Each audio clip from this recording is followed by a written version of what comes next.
Settle in. Let your shoulders fall gently from your ears, your jaw loosen, and your breath become slow and steady.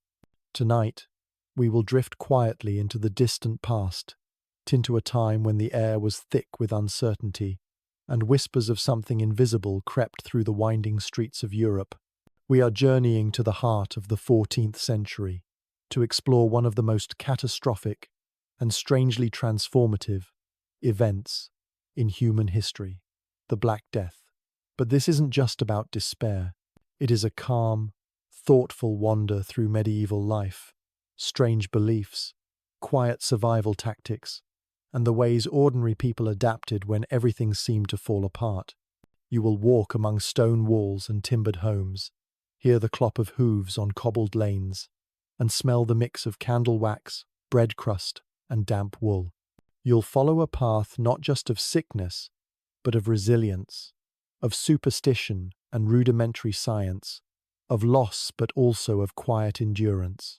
Tonight, imagine yourself as a traveler, not a noble or a soldier, but someone ordinary, breathing in the medieval air, watching as your world slowly changes.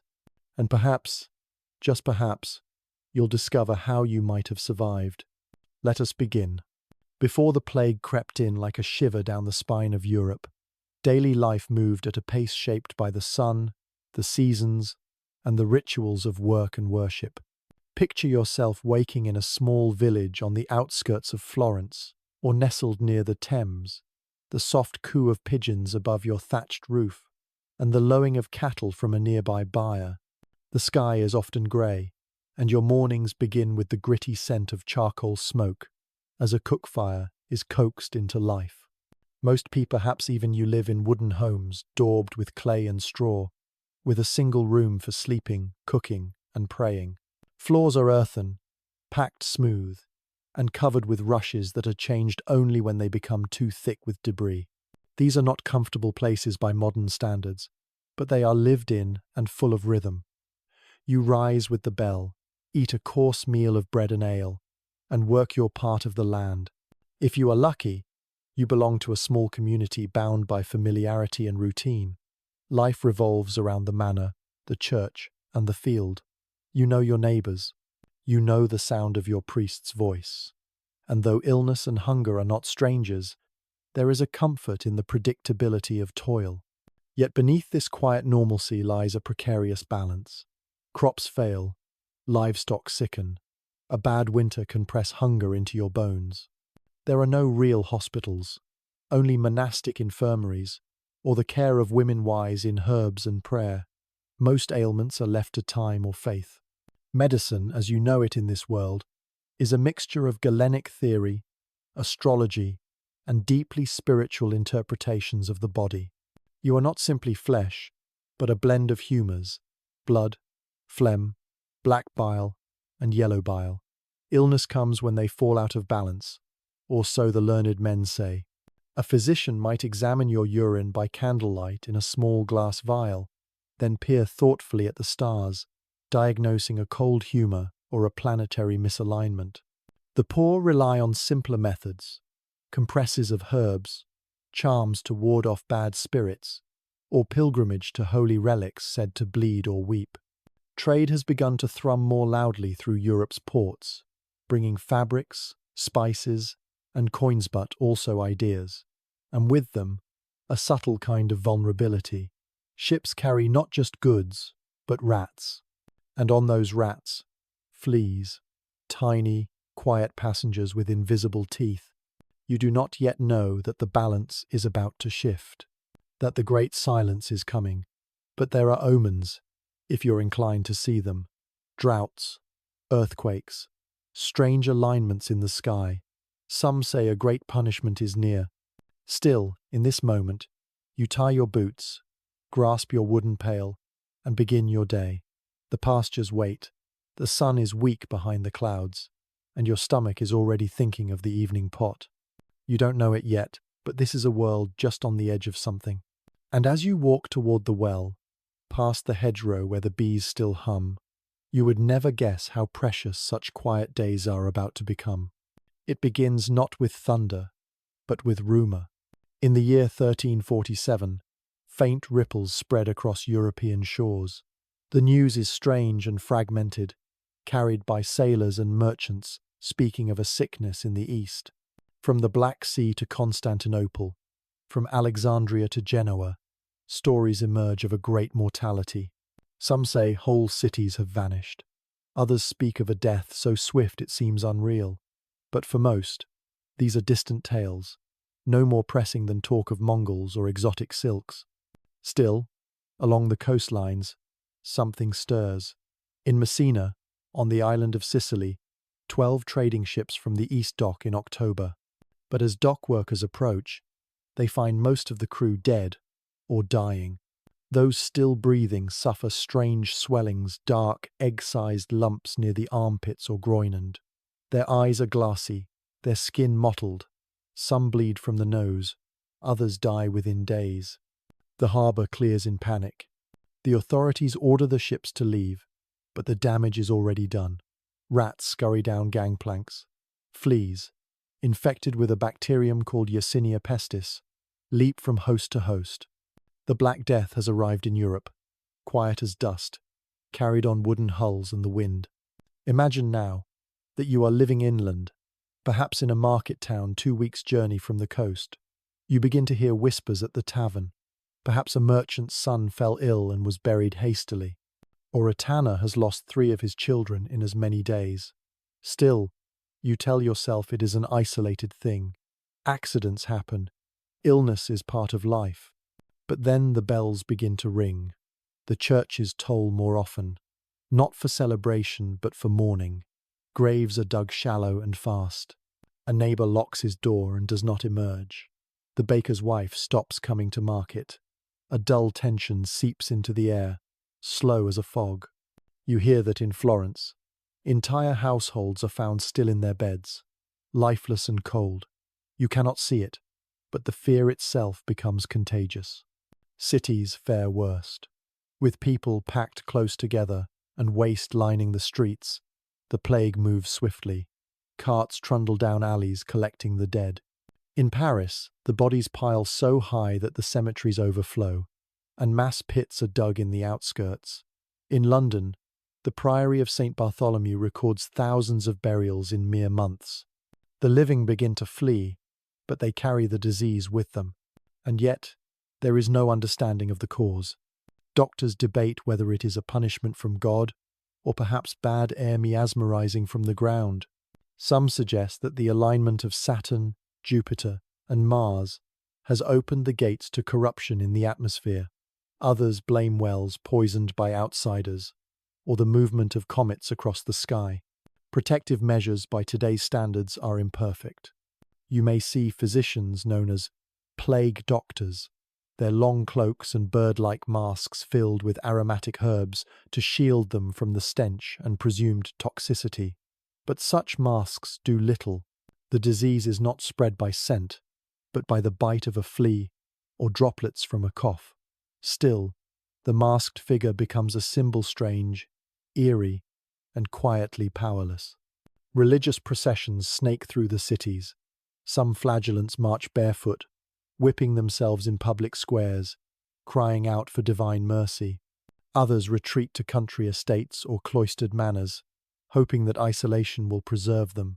In some towns, doors are sealed, not to quarantine the sick, but to trap them inside. Even the healthy begin to feel ill from fear alone.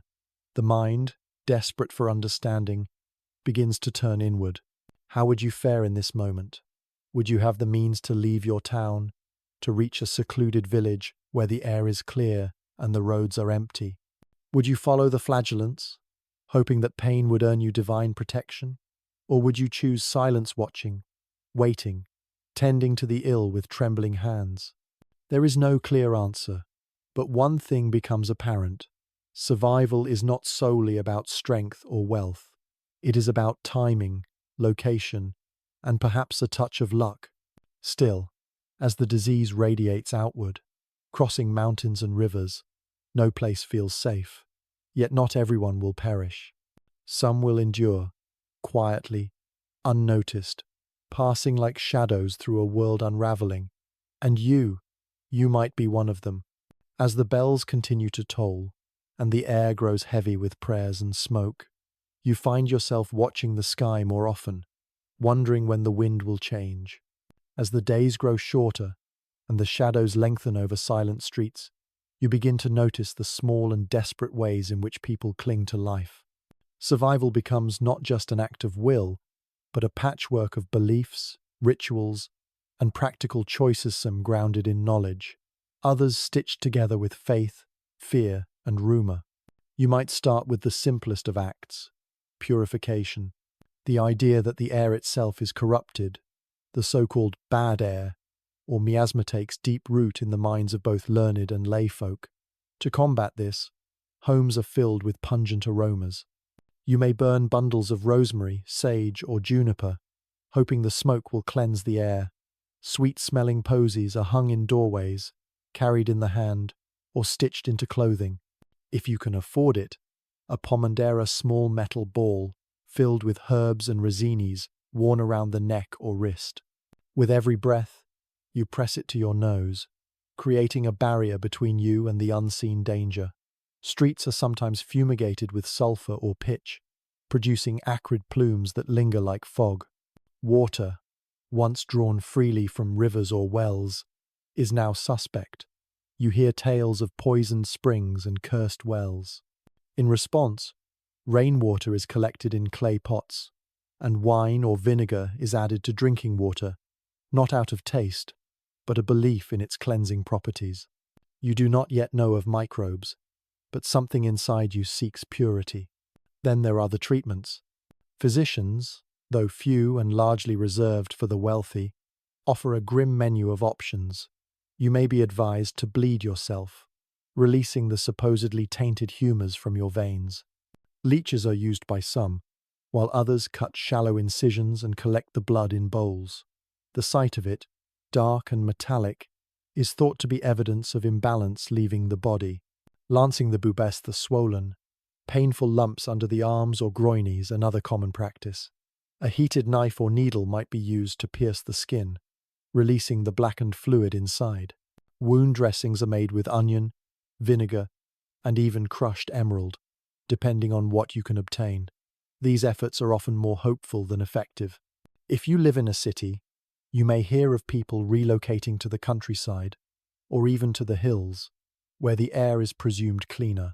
But flight is a luxury. If you are a peasant or bound to your land, you cannot leave. Still, some villages create crude quarantines. Houses are marked with painted crosses or bunches of straw. Infected families are left alone, sometimes cared for by neighbors who leave food at the threshold, sometimes abandoned altogether. Not all responses are based on fear. Some are simply practical. You might avoid gatherings. You may eat more garlic, more onions, believing in their cleansing power. You may boil your clothes or beat your rugs more often. You may turn to your local healer, a woman of age, with a garden full of yarrow, feverfew, and wormwood. She will offer tinctures and comfort, and perhaps a prayer murmured under her breath. And then, of course, there is the church. In times of plague, faith does not fade, it intensifies. Chapels fill with smoke and candlelight. People pray longer, fast more strictly, and give what little they have to purchase indulgences for their souls. Some join brotherhoods that march through the streets, singing hymns and flagellating their own backs. The sound of leather striking flesh becomes part of the daily rhythm. Others seek protection through more personal devotion. You might carry a relic, even if it's just a fragment of cloth said to have touched a saint. You may sew a cross into your tunic. Or you may speak daily with a priest, confessing sins in a whisper through wooden slats, hoping that the plague will pass over your home, as it did the doorposts of the faithful in ancient scripture. Still, many begin to notice strange patterns. Some survive while others perish, even in the same household. Some begin to speak of immunity, though not by that name. Perhaps you were once sick, mildly, and recovered. Perhaps you simply live far from the routes of travel. Or perhaps you are careful, washing your hands more than others, avoiding crowds, keeping your windows open to let the bad air escape. Survival is not guaranteed. But it is possible. And in these small acts, burning herbs, drinking vinegar, whispering prayers, staying apart, you create a thread of hope. You survive 1 week, then 2. You care for a cousin who recovers, though his voice is weaker now. You bury an elder, but you remain standing. The world does not stop. Chickens still cluck in the yard. The baker still kneads dough. Somewhere, a baby still cries, full of the determination to live. And you continue. With every act of caution, every whispered word of hope, you carry forward a fragile, stubborn thread of life. By now, the plague has touched nearly every corner of your world. Streets once bustling with markets are now quiet, with doors shut tight and windows shuttered. Yet among the sorrow and stillness, something curious begins to emerge. Histories of those who survive, seemingly untouched by the invisible hand of death. As you listen in hushed tones by hearth or roadside, these tales begin to stitch together an imperfect tapestry of hope. One pattern becomes evident. Isolation often brings salvation. People who lived on the outskirts of towns, or deep in the countryside, far from the arteries of trade and human movement, often find themselves spared. If your cottage is nestled at the edge of a forest, with no visitors and little contact beyond your kin, you might watch the storm from a distance. Even in cities, some households that locked their doors early and kept to themselves seem to have been spared. Then there are the strange, almost mystical cases. You hear of a recluse who tended the sick but remained untouched, sleeping beside them, eating their food, breathing the same air. Some call it divine favor. Others whisper of hidden knowledge, a charm, or perhaps a tincture made from unfamiliar roots. In a town near the Alps, there's talk of a group of vinegar makers, those who worked with strong herbs and sour wine to clean coins and tools. These men, so the story goes, handled the belongings of the dead, but did not fall ill themselves. Their concoction, a blend of vinegar and herbs like lavender, rosemary, and sage, comes to be known as Four Thieves' Vinegar, and people begin to smear it on their skin, their door handles, their coin purses. Perhaps the herbs did offer some defense. Perhaps the acidic vinegar repelled the fleas. Or perhaps it was chance. Still, the tale spreads, and bottles of the pungent mixture become a precious commodity in markets that are still open. Elsewhere, it is diet that comes into question. People who drink little water and consume more wine, who eat more preserved or spiced foods, seem to fare better, or so it seems. Perhaps it is not the wine itself, but the cleanliness of it, free from the pathogens lurking in water. Or perhaps it's simply easier to stomach in a time of fear. Cleanliness, too, takes on new weight. You might have once bathed infrequently, for fear that water opened the pores and invited illness. But now, some begin to wash more often, changing clothes, burning old linens, scalding wooden bowls with boiling water. The idea of invisible corruption clinging to the skin takes hold, and though the true nature of the plague remains hidden, the practice of cleanliness begins to quietly evolve. And then there is youth. Children, particularly the very young, often perish quickly from the plague, but among adolescents, some seem to recover. Perhaps their bodies, more resilient, fight back. Perhaps they catch a milder strain. In rare cases, a fever breaks after 2 or 3 days, and the child, though pale and quiet, returns to the world. These are the stories. You cling to the ones where recovery is possible. Genetics, though unknown, may also play their part. Centuries later, scholars will uncover how certain blood types, or specific cellular mutations, grant a measure of resistance. But in your time, such survival is deemed providence. It is noted in parish records as a miracle. Some are marked as blessed.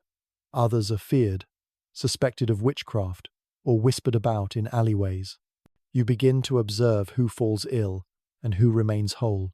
A butcher in the next village, who always boiled his knives and swept his shop floor, has survived, while others have not. A midwife, who brewed strong-smelling teas of rue and thyme, continues her work unscathed. You start to mimic them, lighting the same herbs, scrubbing with vinegar, sleeping with a clove of garlic under your pillow. Even animals offer strange signs. In some towns, cats seem to vanish killed out of fear, accused of spreading the disease. But in places where cats remain, where they hunt the rats that carry fleas, the plague seems less cruel. No one quite sees the link, but you notice it all the same. A cat on a doorstep is no longer a nuisance, but a quiet guardian. And still, amid all these patterns and speculations, luck remains an undeniable force. A twist of fate, a timely gust of wind, a shutter closed at just the right hour, these may tip the scales between life and death. Survival is not always logical, but it is always observed, remembered, and retold. You take it all in the remedies, the precautions, the stories. You gather them like herbs, pressing them into your memory. Not all will save you, but some might. And in the quiet, as the world slows, you cling not to certainty, but to care. To watch closely, to act gently, to notice patterns. These too become acts of survival. As weeks turn to months and seasons shift, the rhythm of life loses its former pulse. Imagine yourself stepping out from the narrow doorway of your cottage or tenement room and finding a quiet that is neither peaceful nor calm, but thick weighty with absence. The birds still sing, the trees still sway, but the lanes are empty, the laughter gone. The plague does not strike in one sweeping motion, but rolls in waves, unpredictable and stubborn. It spreads inland, then retreats, only to return again months later. In some places, the first surge is the worst. In others, the second or third. No one can say when it will end. The calendar loses its meaning. Feast days pass, without celebration. Markets fall still. Harvests go uncollected. Fields lie fallow. Horses, untethered, wander through tilled rows where no hands remain to guide the plough. In villages once full of the smoke of ovens and chatter of children, the only signs of life are overgrown hedges and half-latched gates swaying in the wind. In the cities, the stillness is stranger. The grandeur of cathedrals stands untouched, but the bells no longer ring regularly. The dead once filled carts. Now they lie, unnoticed, behind doors no one dares to open. Entire neighborhoods are said to be dead streets, where not a single candle burns by night. Picture yourself walking such a street. Your steps echo along stone facades. A shutter claps softly in the wind. You pass an open door but see no movement inside. A cup sits on a table, as if someone just left, but no one returns. Monasteries, those former havens of care and prayer, become tombs themselves. Monks and nuns who once tended to the sick die alongside them. The chants that once lifted over cloisters now fade into silence. This is not the roar of catastrophe, but the hush after it. It is not a storm, but a long grey fog that settles over everything. Time moves slowly here. You measure it by how long the bread lasts, or how many candles remain, or how many days since the last cough was heard in your household. Yet in this strange pause, new awareness begins to creep in. You notice the stars more often, the quiet patterns of the moon. You hear your own heartbeat in the stillness of the night. You feel the texture of wood beneath your fingers, the dry tickle of straw beneath your sleeping mat. Each small detail takes on weight, as though the world itself is asking to be seen anew. With fewer mouths to feed, bread becomes more available for some. In villages where half the population is gone, the granaries last longer. If you're among the survivors, you might find yourself possessing more than before abandoned land, a goat left behind, a neighbor's tools. Even wealth, once tightly held by the few, begins to slip through new hands, if only for a time. There is something eerie in this redistribution, not just of goods, but of roles. Apprentices become masters overnight, having outlived their teachers. Orphans inherit homes. A stable boy may now command a team of horses, simply because no one else remains. You begin to notice the resilience of the natural world. Without constant harvesting and traffic, wild plants reclaim the roadsides. Foxes venture closer to the edges of town. Birds nest in the rafters of barns no longer used. Life, in another form, quietly continues. For some, the world's pause is unbearable a waiting room without a clock. For others, it becomes a strange kind of clarity. You begin to question old routines. Was the toil worth it? Was the hunger necessary? With everything stripped away, you are left only with what endures: breath, warmth, and the slow turning of seasons. And amid the sorrow, small communities begin to form. Survivors find one another. A woman from 2 villages over, once a stranger, now tends your hearth while you recover from fever. A boy who once herded geese now gathers firewood for elders. Bonds are forged in silence, not with words, but with shared survival. The world is wounded, yes, but not broken. The scaffolding of life, though shaken, still holds. You are one among the few who remain, and though the path ahead is unclear, each sunrise still belongs to you.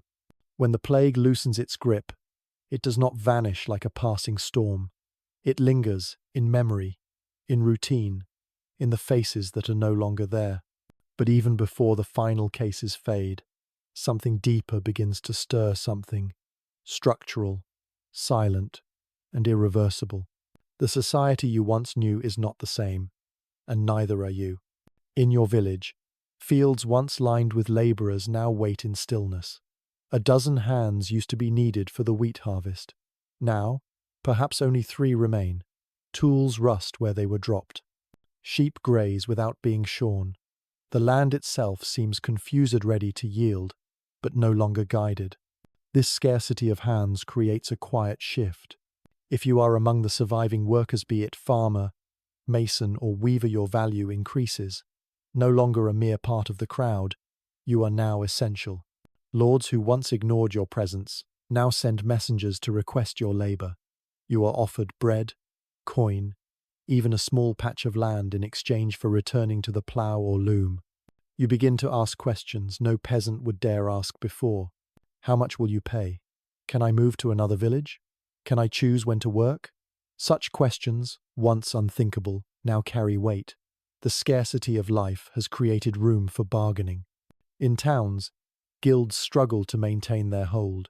With so many masters and journeymen gone, the old systems of apprenticeship falter. Some survivors, apprentices, with years to go, find themselves running workshops. The rules bend. Necessity demands it. The landowning class, too, feels the change. Their rents fall unpaid. Their orders go unanswered. Where once they could count on bound labour, now they face reluctance. Serfs flee to freer towns. Laws are passed to fix wages and tie people to the land, but enforcement proves difficult. People move in the night, seeking better soil, more generous terms. In England, the Ordinance of Labourers is issued in 1349, followed by the Statute of Labourers a year later. Both attempt to freeze wages and prevent the upward climb of the lower classes. But you and others have tasted agency, and it is not easily forgotten. If you live in the city, you may notice a different sort of shift. With so many dead, space opens up literally and figuratively. A wider home, a better stall in the market. If you had ambition before, now it has space to breathe. Old social ladders bend, and for a time, it feels like anyone can climb. But change does not come without resistance. Many among the nobility and clergy feel the old order slipping. Their power, once secured by numbers and wealth, now finds itself fragile. Some turn to stricter control, others simply retreat into their manners, tending to what remains. The church, too, begins to change. With so many clerics dead, replacements are rushed into place, often young, untrained, and unsteady.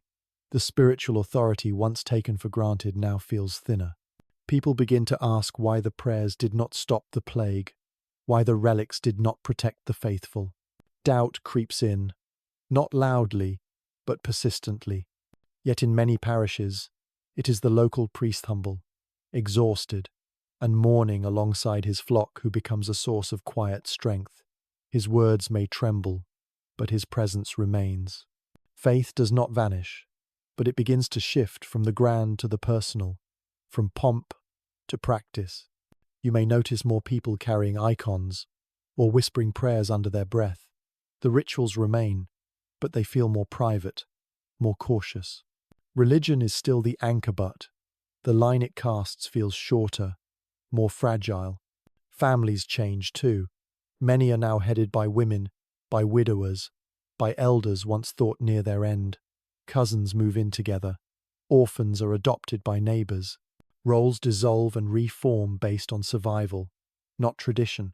Even names begin to shift. Children born after the plague are sometimes named Hope, Grace, or Benedictus blessed. Others bear names of the lost, given again in remembrance. And always, there is the weight of absence. You feel it not just in who is gone, but in who remains. A town may be half full yet feel hollow. A festival may resume, yet the laughter sounds unfamiliar. The joy returns slowly, cautiously, as if unsure of its place. But in this slow rebuilding, a new rhythm forms. Not better, or worse is simply different. You begin to think not in terms of restoring the old, but shaping what comes next. The plague has scoured away much, but in its place, it leaves something raw, something open, and in this open space, life begins again. As the immediate danger recedes, you may find yourself breathing more freely. The bells toll less frequently. The roads, though quiet, begin to carry the sound of footfall once more. Children's voices return to the air, tentative at first, then louder. But the world has changed, and in its silence, something deeper begins to settle the echo of what was, and the question of what it all meant. You do not forget. Even as the fields green again and markets reopen, memories remain like soft imprints on the land. You remember which houses stayed closed for months, which windows never reopened, which doors were marked with charcoal or straw, symbols of the sick inside. The stories linger, passed around hearths and in the hush between labor and sleep. You hear of villages that vanished entirely, every last soul taken, or of shepherds who returned to towns, only to find the names on every gravestone new. People begin to speak of these places in hushed tones, as if naming them too boldly might invite the plague back. Some say the air itself carries memory, that places where many died feel colder, stiller. You do not say such things aloud, but you notice the way others pause near the mass graves, the way children cross themselves without prompting. In the years to come, people will try to explain what happened. Some claim it was a divine punishment for sin. Others speak of stars or corrupted winds. A few even begin to consider natural causes, bad water, diseased animals, or something carried in the blood. Chronicles are written by monks who survived. They note the deaths, the prices of goods, the sudden rise and fall of fortunes. Some write with quiet reverence, others with detachment. You may even read a passage one day that describes your village, your town, your own family's losses, reduced to a line or two in a manuscript. But not everything becomes history. Much is remembered through song, through whispered warnings, through customs that change subtly. Perhaps no one leaves their bread uncovered anymore.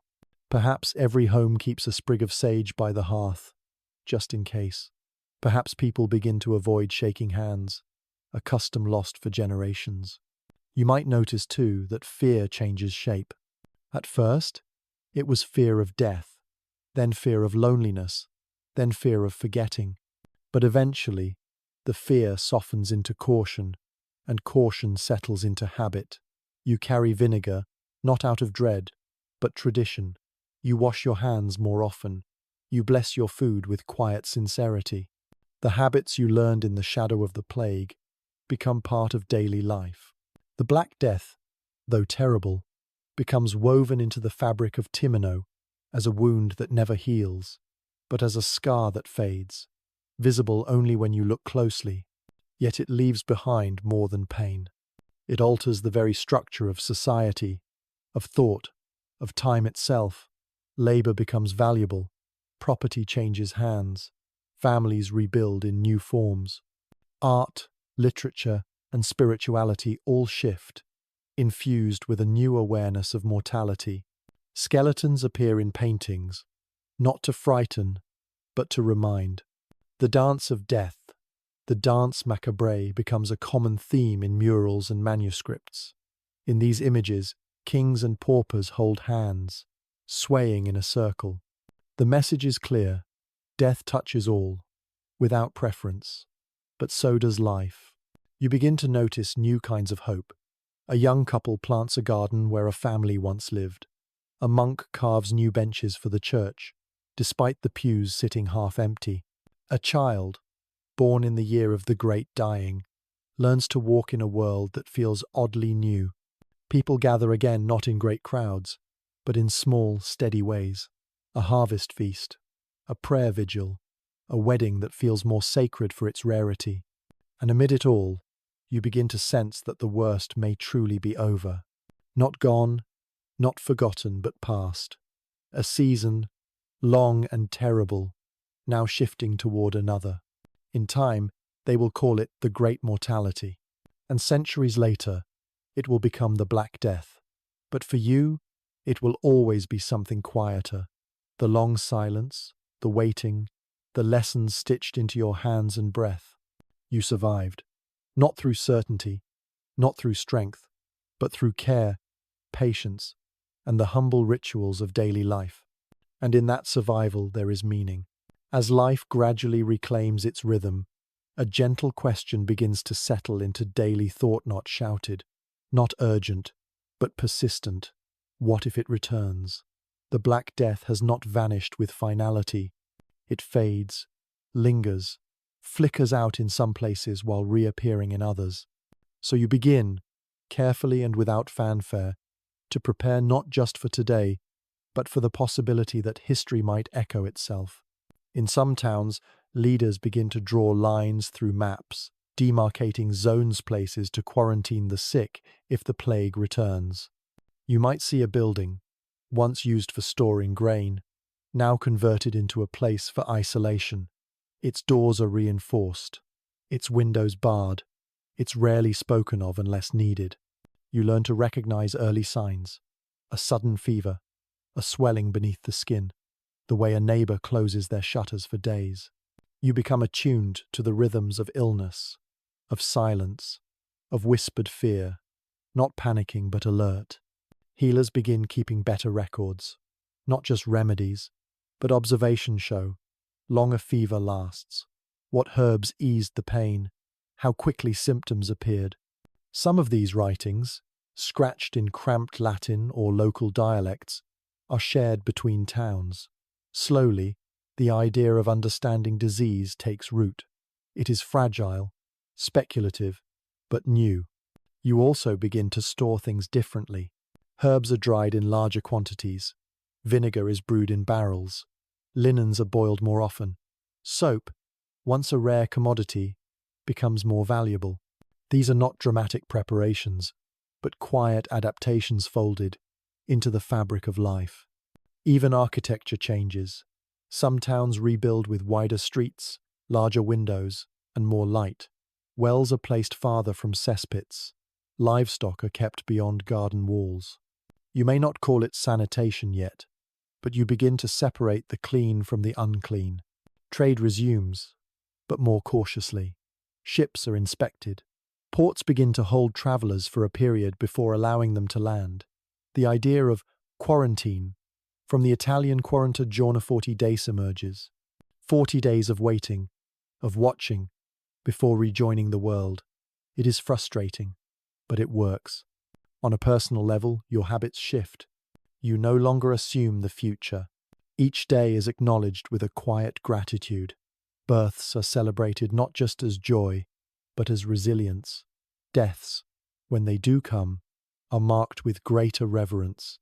Even the graveyards are arranged more thoughtfully, not just to house the dead, but to reflect what they endured. You keep a tighter circle of trusted friends, not from fear, but from recognition. Those who stood beside you through the long silence become more than neighbors, they are part of your survival story. Bonds forged in hardship tend to hold. You might even notice a new tone in sermons. Less fire, more humility. Less grandeur, more stillness. The clergy, once thundering from pulpits, now speak with softer voices. They too have suffered, and through that suffering, they have changed. The same can be said for you. You find joy in smaller things now. The sound of a sparrow at dawn, the sight of bread rising in the oven, the comfort of warm wool against the skin. You no longer seek drama. You seek steadiness. In time, this mindset becomes cultural. Art reflects not just death, but endurance. Literature begins to explore not only sin and punishment, but also healing and justice. Laws slowly adjust, granting more rights to labourers, more freedoms to common folk.